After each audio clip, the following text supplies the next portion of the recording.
Welcome to Focused on Forward. The purpose of this podcast is to focus on recovery from life situations, be it a disease, chronic or acute, perhaps the loss of someone so dear to you in death, or a change of life patterns that has affected you so profoundly that you have no choice but to find your new normal and become focused on moving forward.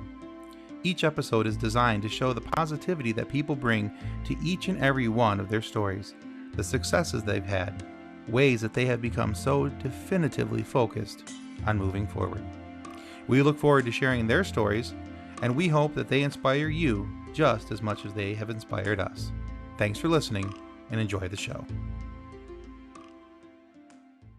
Hello and welcome to Focused on Forward. Today we have a very exciting guest. Exciting for me, I'm anxious to hear his story. We have Dave Stevens. And Dave was born without legs, but yet the things that he is able to do in his life, you might not have thought possible. But Dave has defied those odds, and he has done those things. And so I'm gonna let him tell us what those things are, because they're kind of cool. I think you guys are gonna like it. Anyway, Dave, thank you so much for being on and being a guest of Focused on Forward today. Oh, thanks. It's always nice to kind of tell my story. I always, when I speak, I'm a motivational speaker now, and when I speak a lot, I always say I'm the greatest sports story you've never heard, because a lot of what I did was in an era before the internet and all that stuff. And so for your listeners, it's probably going to be mind-blowing to try to comprehend what we're going to talk about, what my journey was like, and the things that I've done. So I guess I'll kind of just put it in a quick synopsis. I was born without legs, in Arizona, strike one, adopted, put up for adoption right from the hospital, strike two. And the people that adopted me were very poor, so we kind of had that strike three right there. But they loved me, they raised me, and taught me and instilled in me so many things that I don't think most parents would do for a child with those challenges that I had. And so I started playing sports and turned my disability, and I hate that word, but I turned my disability into my ability. So I started playing flag football and softball and all these things in 7th and 8th grade, and then took that to the next levels in Arizona, where I'm the only guy without legs ever to play high school football and wrestle, and I played baseball. I was a varsity letterman. I then went on to college and played college football in Augsburg, at Augsburg University in Minnesota. I ended up getting a tryout with the Dallas Cowboys, worked in local TV there. Had a friend who owned a baseball team and said, hey, do you want to come out and play minor league baseball? So I got to play with the St. Paul Saints in 1996 for 3 weeks. I was teammates with Jack Morris and Darryl Strawberry, who were both making comebacks. Got to start. Cool. Started in a game with Darryl, led off. I also pinch hit for Darryl in a game where he hit 3 home runs. So I'm very blessed, and that led to a TV career, 20 years at ESPN, 7 Emmys. So we're bouncing around a lot, but that's kind of throwing everything in a little capsule that I've done all these amazing things that people with legs don't get to do. So this journey, while it's had its highs and lows, has really, had some just phenomenal moments for my life. And now, I'm a motivational speaker. I travel. Well, I used to travel before COVID, but travel around, tell my stories. I have 2 charities that I work with that put on baseball camps for disabled kids. And, now this is my legacy, that I get to help people and teach people and show people that this is my normal, and it's okay to be different. And maybe your normal isn't seen on the outside, but we all have these things to battle. And so if a guy like me, with what little I had, can turn those into gifts, I think nobody has an excuse to bitch or moan or complain about, oh, my leg hurts, or my wife hates me, or my girlfriend, cheated on me. It's like, hey, when you've walked a mile in my shoes or my non-shoes, you kind of learn to think about life differently. I like that, my legacy. That caught my attention. That's nice. All right, so let's talk a little bit about your legacy. We're going to use that term a few times this discussion. Let's go back and let's talk about from the beginning. So when did it become apparent to you that you were different from the other kids? Do you have that recollection? I think it was 1st grade, when the kids used to bury me in the sand all the way up. I wore artificial legs in those days. So kids would bury me and do mean things. And I always thought it was acceptance, and I didn't realize it was bullying. And so Okay. I learned at an early age that, yeah, I was different, even though I didn't feel different. But my personality and, effervescence kind of helped, that I had friends. And once they got to know me, it was almost like they would stick up for me. And it's like, hey, we can pick on Dave, but you can't. And that kind of, that went through into the high school level too, where I got picked on and bullied in high school. First week of playing football, I had a teammate, and we had really cold water in Wickenburg, Arizona. We didn't really have hot water in the showers. And you can see where this is going. I had a teammate, suddenly it's warm water on my head. I sit on the ground in my butt in the shower, and suddenly there's warm water in my head, and I turn around and this guy is urinating on my head. Oh, And geez. so I instinctively turned around and punched him right where the urine was coming from. He Oh, dropped. This old football coach, just think of an old crotchety shop teacher that had lost 3 fingers, that kind of coach that comes out, he's like, what the hell's going on? They're like, well, Beefo pissed on Stevens' head. What did Stevens do? Well, he punched him in the beep. And the old coach just turned around and said, justice served. And he walked into his office, and no one ever did anything like that to me again. So, lesson nowadays, learned. yes. And it's like nowadays, that is that inclusion, or is it bullying? Would they be suspended? Would there be a scandal? All those kind of things. So I've been very lucky to deal with the bullying and the inclusiveness and things, because I have a Teflon coat on the outside, but others don't. And so now it's kind of my job to try to teach them, but also to teach others about bullying. It's like when you pick on someone and you say things like what it is, especially nowadays with the internet, where you can get away with anything, on kids. And it's just, we're going through a tough era right now. So I'm just hoping that, opportunities like this to share my story and my journey, I can help educate both sides. Yeah, absolutely. I think that's great. I think a lot of times, young ones don't realize the impact of their words and their actions, and they just think of it as possibly that, oh, it's just good-natured fun. Boys will be boys, those type of things. But you know, it's clear that those things have consequences to not only the person that is doing them, but to the person they're being done to. And so I think that's good to notice. So let's talk a little bit more about you though, and about your story going forward. So how did you get from a point of being this kid who was using artificial legs at the time? How did you get to a point where you're playing football and being included in these other sports? It's a great journey, and I owe it so much to just a buddy, because there weren't coaches and books, there weren't limb difference, opportunities like we have now. There weren't Jim Abbott's then, there weren't Shaquem Griffins, there weren't, all these people that have missed body parts that have made it into sports, into professional levels and other levels. So we just started working in the backyard, and there was no book how to play sports for legless dummies. So we started with like a tennis ball, because how do you catch a tennis ball and transfer when you're using just your arms? And I wasn't afraid of it. So then we take it to the next level of a softball and a baseball. Same for a football, using a Nerf ball in the backyard, a basketball, all these kind of things. And I just figured out how to adapt. And it became in 7th and 8th grade, and you might have experienced this, when you're not picked last on those teams anymore, when Mm-hmm. it's not the chunky kid or the nerd or the foreign exchange student. And I suddenly moved up that food chain as I got better and better. And then I got to the point where I was a captain and I got to pick the teams.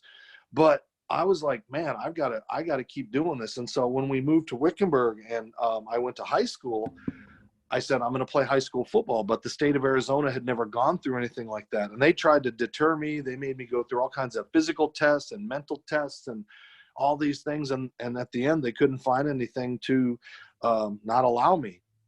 So I just started going out and, playing, and it upset parents sometimes, I think, because they thought coaches might be taking more time to work with me and not their kids. And then you get, hey, this legless kid is beating my kid out in wrestling and in football and in baseball to start.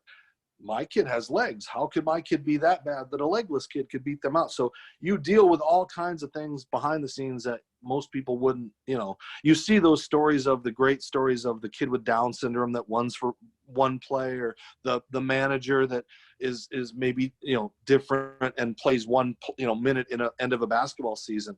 I was never going to be that charity case. I always wanted people to realize that I was out there as an athlete. And my motto has always been, look, if you're going to stare at me, I might as well give you a show. Excellent. I like that. So positivity right off the start. That's fantastic. So how many sports did you end up playing in high school then? Because you mentioned a couple different ones there. Yeah, I played football and baseball for 4 years. I was on varsity baseball for 4 years, 2 years of varsity football, and then my coach, who was a football coach, got me to go out for wrestling, which turned out to be my best sport.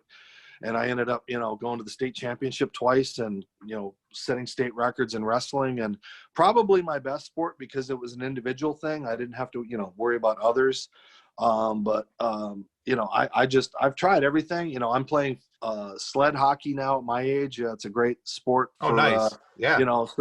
And I continue to go around and work out with minor league baseball teams. I take batting practice. I shag balls. Joe Madden used to have me come work out with the Tampa Rays. So I'd sit in the dugout spring training games. And, I've built all these relationships with celebrities and athletes and stuff that has really, been great for me, because I'm that elephant in that room. And then they see me and they realize, man, if this guy gives all this, and that's what Joe Madden said. He used to bring me in because he knew his players would see me and go, I can't bitch about my arm aching or my ankle hurting or any of that.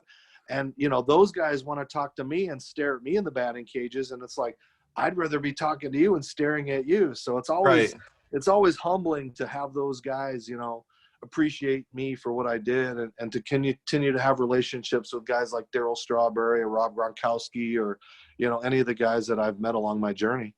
Okay. Yeah, I had noticed on Twitter that you had there was a couple of photos of you and Strawberry and some of the things and some interactions between the two. I thought that was kind of cool. But okay, so now we've moved forward from high school. We're looking at the college era. So where again did you go to college, and what did you do there? Augsburg University in Minneapolis, and it was part of that, amazing Dave Stevens story where I was on a TV show called That's Incredible back in the 80s. Oh, yeah, I remember that show. Yeah, and in fact, the episode I was on, there was this snotty little 4-year-old kid in the green room hitting golf balls and just being an obnoxious little 4-year-old.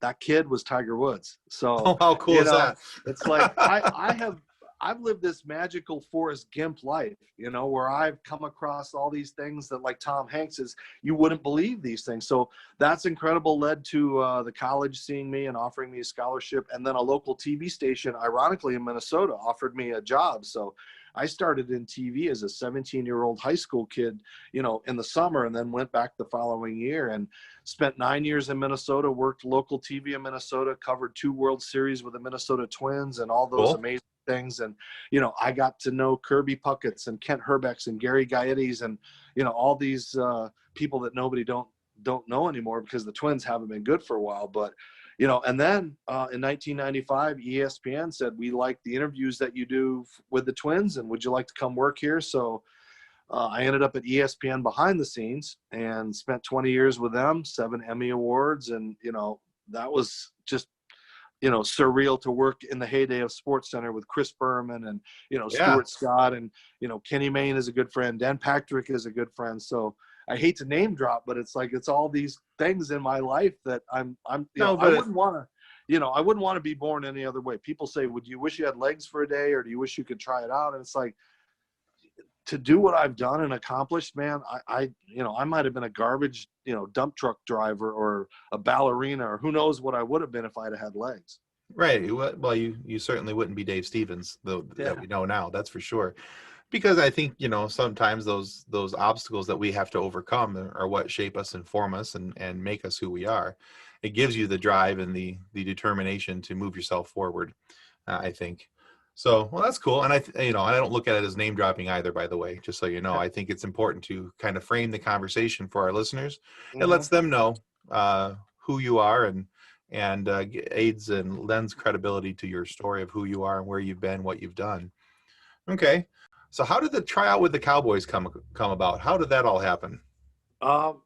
After my 3 years at Augsburg, I had been on TV on CBS This Morning and a bunch of shows, and I got 2 offers. I got invited by the Green Bay Packers to go to Lambeau Field and go to their actual training camp, and then I got invited to the Cowboys for a one-day tryout.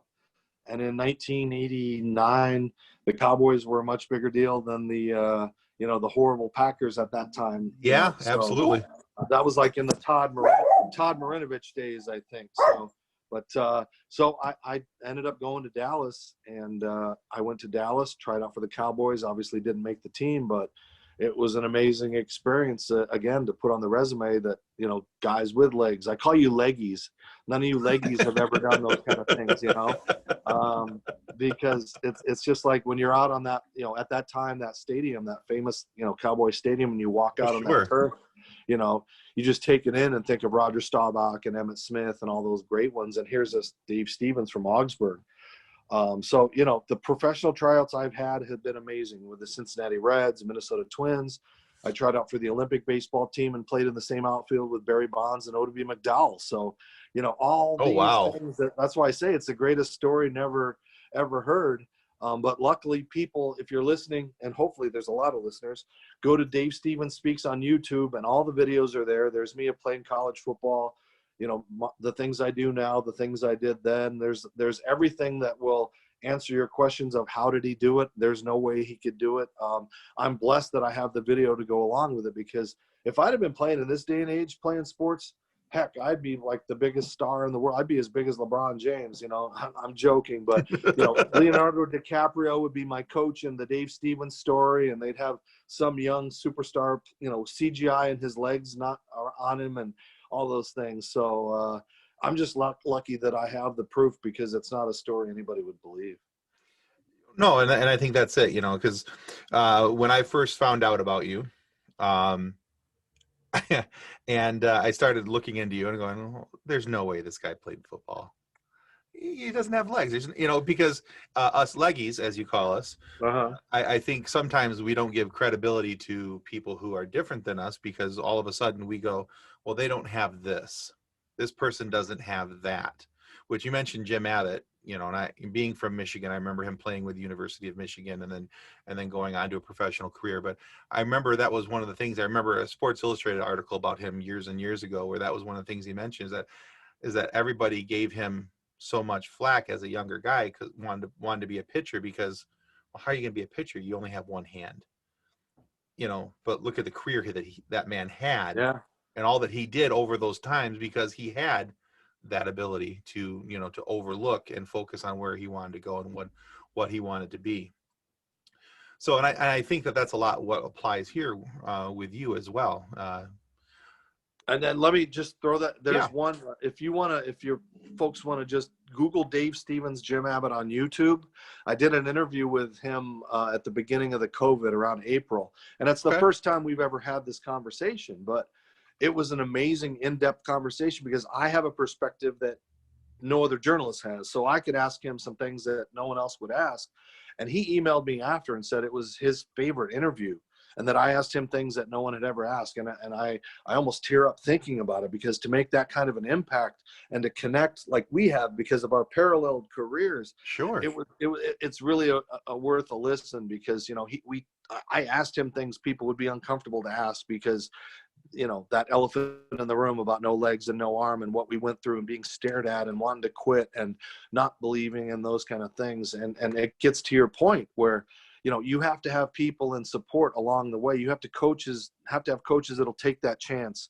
You have to have people that will go, you know what, I got to think outside the box. And if I want to teach this kid, he deserves that chance. So my mentors, the people in my life, my coaches, my baseball coach is 86 and still alive. My wrestling coach just turned 70.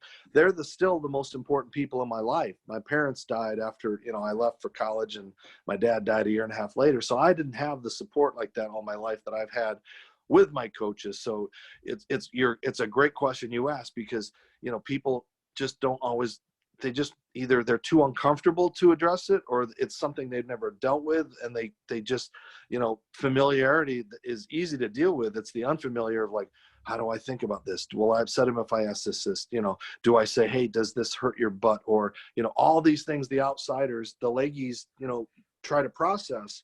And I'm just a human being, you know, this is my normal. And it's like, I just want people to realize that, I don't want you to call me, you know, if you look in the dictionary of what disabled is or handicap, I don't fit that definition. You know, disabled is a bad thing. If a car is disabled, it's a bad thing. Baseball just took away the disabled list because it didn't sound good. So, you know, I'm limb different, I'm born without legs. Like I don't fit that mold. And I don't think anybody that is on that side of that term fits that mold. And I think it's a tough thing we battle with all the time. People want to pity us. They feel sorry for us. How do they treat us? And it's now my job to try to educate everybody. Yeah, and I think that's awesome, because I think so many times when people talk about being disabled, it's automatically, like you said, you think about a car being shut down, they automatically that you can't do this because, oh, they're disabled. So there's an automatic reduction of their worth, of their value. And so I think that's great that you look at it differently, and you don't allow those terms to be um, saddled on you, so to speak. So let's ask about this. So you're at that point now where you view it that way. I'm sure that's not always a viewpoint that you had, and you had to learn, I'm assuming, to have that opinion of yourself and how you feel about those things. So take us through the mental aspect of this, as from being a young man till now. How does it affect you on a day-to-day basis, even way back then? Well, I have to have a Teflon coat because I know that I'm being stared at every single moment of my life when I'm in public. You know, it's just, you don't see a guy without legs. So I've had to deal with that. And it doesn't bother me unless there's certain moments where, you know, you're in a store and the kids freak out and they go, mommy, mommy, that guy doesn't have any legs, or he's a monster or whatever. And you try to humanize it. I try to go up to them, shake their hand, let them know that, hey, I'm just like you, you know. Mm-hmm. And so kids, when I speak, I make the most impact because they've never seen anything like me, and they realize, wow, if he's a little different and you're a little different, I'm not so different, you know. And so if I can help kids see that, you know, it's okay to be different, it's okay to wear glasses, it's okay to be poor or to have a different color skin or a different religion or something like that. Sure. Do I wake up every day and am I, you know, thinking about it? No. You know, unlike you, I put my pants on 2 legs at a time. But I wake up and I look forward to the day, and I don't let my not having legs get me down unless there's snow outside, and then I'm kind of pissed, you know, a little cold in my butt. But if I didn't, you know, I'd have to sit around and think about the opposite of what it would be like to not have legs and be horrible, and think about, you know, all the negatives. So my life has been based on positive, and that's all I can do. It's the only thing I can be, because if you look at the other, you know, there's so many people that are depressed and sad just about their own miseries. So I try not to let that get me down. I try to be positive, but I do get down. You know, there are times I'm sad, I'm miserable. COVID hasn't helped. It's destroyed my speaking career. It's destroyed. Sure. I can't plan for next year because there is no next year yet. We just don't know. So Yeah, nobody knows. by doing my TV radio show, which is, I've had super huge guests, and that's been amazing. You know, I'm trying to grow. I'm trying to help. I'm trying to teach. I work with Nubability. I just was in St. Louis, and Daryl Strawberry came to our camp and visited his old friend. So there's all these things that I can still do to reach and teach and motivate and inspire. And, you know, when my arms break down, then maybe I'll get a little more depressed and be sadder. Okay. So on those off days where you know, you're a regular human like the rest of us, what do you do to get yourself back into a proper frame of mind? What's the process? What do you do to help yourself? And like I said, you know, the title of our show, what do you do to be focused on forward? Well, that's been my life. I mean, no matter when the worst things have happened, I'm always focused on the forward and looking ahead, knowing it's going to get better. You know, my mom died the day I left for college, and my dad said, keep going to Minnesota. And then he died a year and a half later. I dropped out. I turned to drugs for a bit. I'm not proud of that little era, but I looked forward at one day and I said, I got to get my scholarship back. All these people believed in me. And I went back to Minnesota, and I have been, you know, clean and sober since 1987 January. So, you know, Awesome. I've hit those low peaks, and so I can talk about it. And people think, oh well, you've had this great life, you've done all these neat things, but you know, I'm sad because I'm an older parent. I have 3 boys that are 16, 14, and 12. And it's like, I started late and I'm enjoying it. It's the greatest thing I've ever done. You know, they've got great legs. They're all playing baseball, and I live vicariously through them. But Awesome. I get depressed. I'm not going to live long enough to enjoy their lives. I get depressed that when my arms break down, is somebody going to have to take care of me? And, am I going to have to be on like a hovercraft or a Roomba for an adult where you can just kind of, move me around? But I always know it's going to get better. My boys motivate me. Getting out and seeing kids motivate me. Telling my story motivates me. So I can't ever let it get me down, because that's not who I am. And that's why your show is powerful, because I always look forward. I'm looking ahead down the road. Like, when can I get back out? Do I need to start going viral with ability to do my presentations on the internet? It's not Right. as good, but it's another way to do it. If I can impact schools, those kids are all stuck sitting at a laptop at home 2 days a week, some not at all. Maybe they'll like my story. Maybe a little bit inspire them. So no matter how dark I've been, and I've been dark, and, I've been divorced, I've gone through all these things, it's always going to get better. And you always have to look, I feel so bad for the wounded people from military that I've worked with, the veterans that, commit suicide because they've had their darkest days. They don't look forward. They're not looking ahead. They're looking right at the moment. Sure. And so if I can continue to spread my message and share it and just rethink the way I do it, I'm going to do it, because, I like I said, if I like letting people see my show, I like them to be able to see, wow, he can do this, this, and this. He can do laundry. He can raise 3 kids. He can go and be friends with Tim Tebow and hit baseballs and do all these things. And so I'm just going to keep doing it until I can't do it anymore. That's fantastic. All right. So it's good that you have a positive outlook, because, that affects us. I think if we have a positive outlook, it affects us in ways that not only our mental health, but it actually affects our physical health and how we, present ourselves and how we move forward. So if there's a piece of advice that you could give somebody who has been born limb different, but somebody who has a struggle with being what they feel is on the outside, whether it's because of difference of height, weight, skin color, gender, whatever it may be, there's all these things that people have put these roadblocks up that to make people different. If there's somebody who's sitting on what they feel is the outside, what advice do you have for them to help them to also learn how to look forward? I think we have to find our gifts. Like, we all have gifts. Like my gift, I guess, is that I've been able to overcome this. But some people may have a gift of their mind if they have a disability, or their voice to sing, or math, there's all gifts. You have to find your gift, and then you have to nurture it and make it grow. And you have to build that confidence. If people are telling you, no, you can't do that, or you can't do that, it does tear you down, but you have to bring that gift and bring it out. And some people don't know their gifts until they try and fail. You've got to, for parents of a kid with a disability, and for parents of a normal kid, you have to let them fall. You have to let them go out and fail, and you can't hold them back. And I would challenge the parents, especially of young teens, is to find their gift and to nurture that.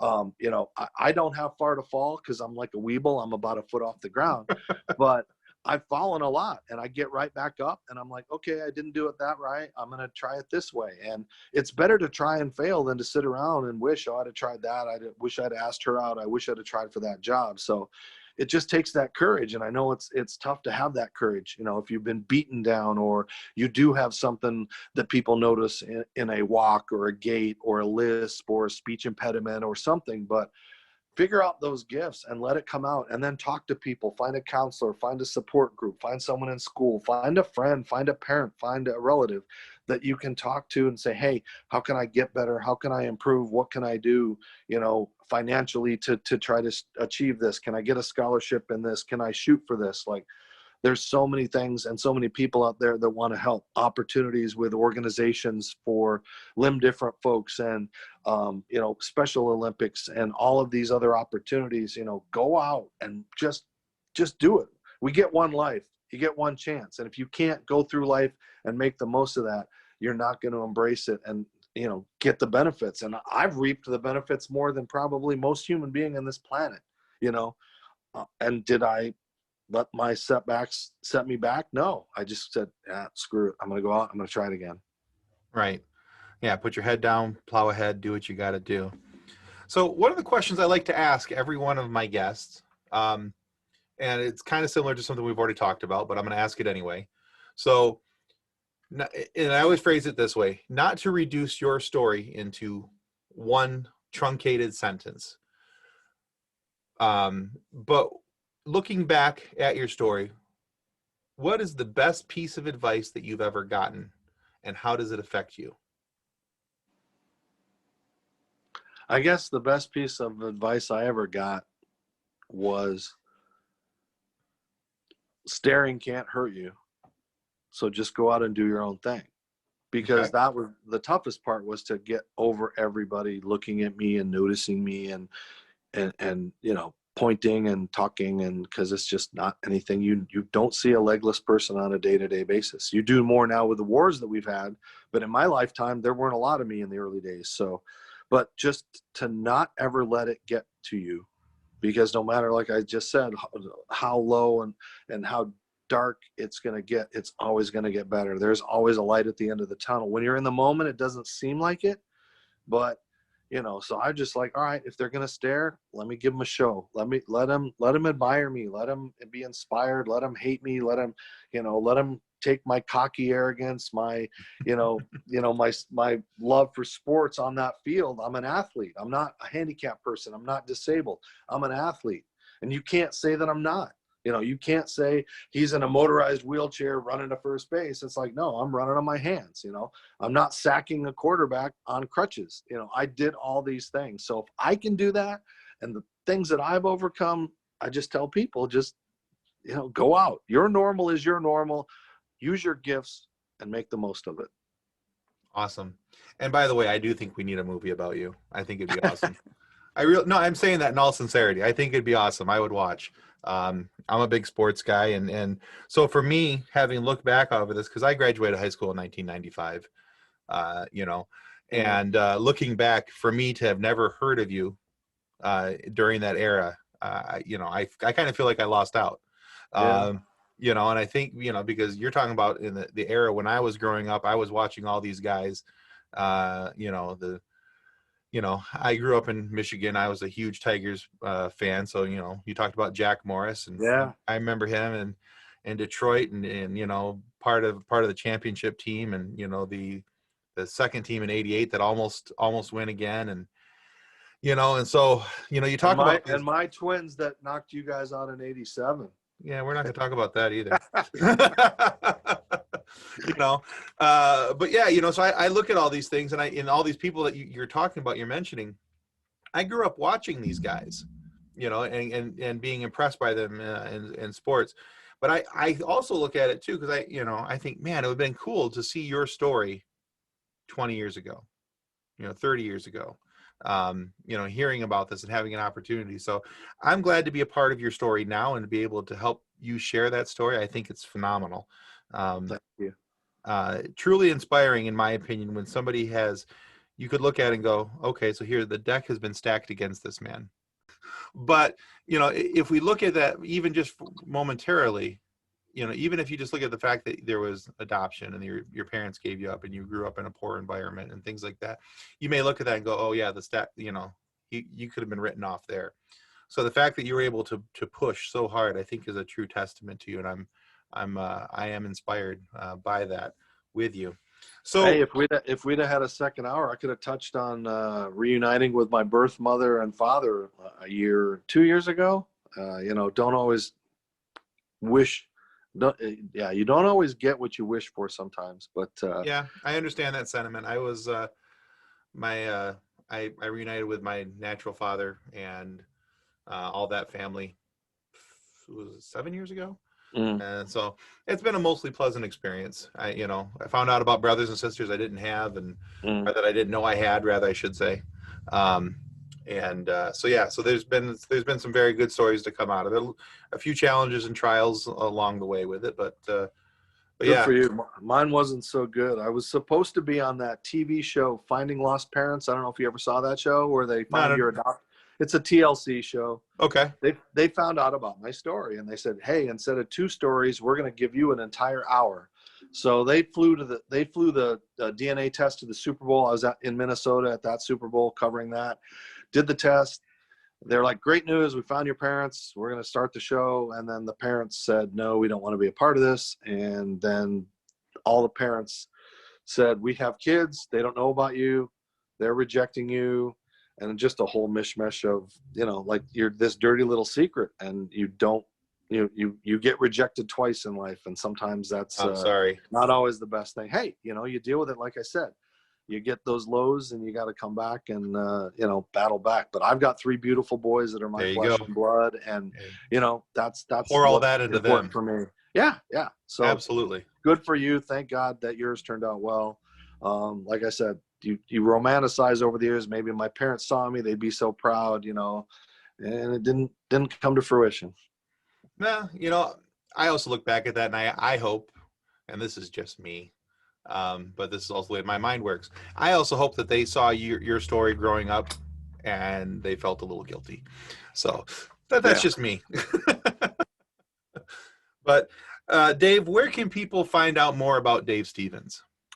Well, you can always Google Dave Stevens Speaks on YouTube and see hours and hours and hours more of video that you didn't want to see of me and my interviews with a disability channel that I work for. Okay.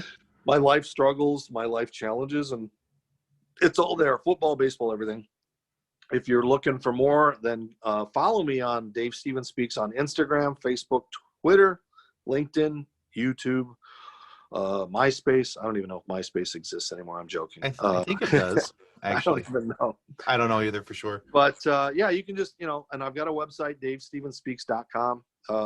Obviously, I'm not speaking now, but I still love talking to people and connecting with fans, and letting them know if they have a child that they want to know how to parent or other things. I'm there to help. It's been a great transition to become, this kind of weird persona. You have to be almost narcissistic to go, okay, this is my business. This is what I represent. Okay, I understand that. Because it's very humbling. It's very weird to talk about yourself and to try to think of yourself in that Charles Barkley, I am not a role model kind of thing, because I'm not. Right. Yeah. I'm just a guy who did some stuff. Yeah, I did some stuff. I overcame it. I'm not asking you to be admired or inspired. I'm just, hey, look at other people differently when you see them in the future. If you see me and you're like, if he can do this, then maybe others are like that. And I should treat them with respect and dignity and not pity, empathy instead of pity, those kind of things. Yeah, I understand what you're saying about, not having a hard time talking about yourself. The reason I started this, is because my daughter last year was hospitalized for 97 days. And we went through, she has a condition now called Guillain-Barré syndrome, and which attacks the central nervous system and things like that. So coming out of it, I had to have a little bit of transition of how to, get my headspace correct. Right. And so one of my therapists, another one of my friends both suggested, hey, you like to talk a lot. Why don't you figure out a way to handle that? And one of my buddies said, you like to talk a lot. Why don't you start a podcast about it? And I don't want to talk about me every episode. So, he's, well, don't make it about you. Make it about, their stories. And so that's the purpose behind this, is that, it started off as a kind of a healing coping mechanism for me. But I kind of feel like it's transitioned into an opportunity as a platform for people to come on and share their stories of triumph and overcoming and dealing with all these things that people have been dealing with. And so, and I think that's why your story fits in so very well as to what you're doing, how you're doing. And so I really appreciate you being on our little podcast today and talking with us and sharing your story, Dave. Thank you. It's been awesome. It's nice to talk to somebody who does their homework and has some insight. And, that's why you're being successful in this. And that's why probably people told you, no, you can't do it, and you're silly. And you're like, you know what? I had something inside. I had a gift, and now you're using your gift. Well, I hope so. I hope that's what it is. Well, Dave, thank you very much. We appreciate you. And that will conclude us today on Focused on Forward. Well, that concludes another episode of Focused on Forward.